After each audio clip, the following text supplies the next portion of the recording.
So this hose is bringing water out here to all these greenhouses and areas. But this part right here, where there's a filter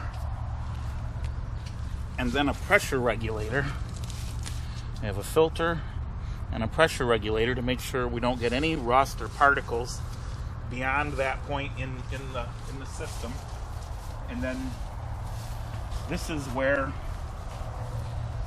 our supply system is hooked to our drip irrigation system. So the drip irrigation has emitters,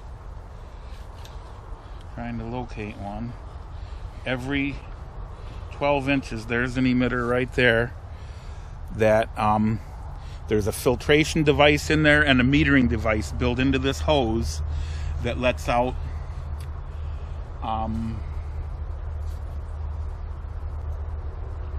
at 12 psi, that lets out, I think, 1/4 of a gallon of water an hour every foot.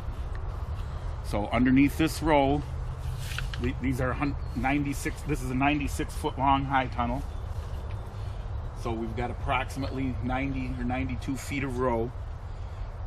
Every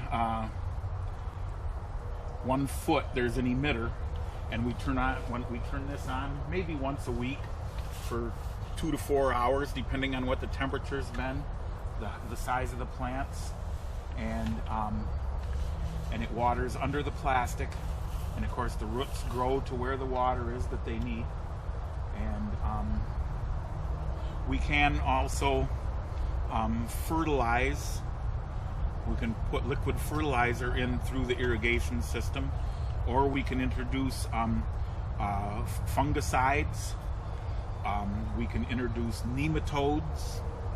Now, why would you introduce like fungicides or nematodes? If we have a problem, and not necessarily with tomatoes or peppers, but if we have a problem with a fungal problem, especially if that problem can be corrected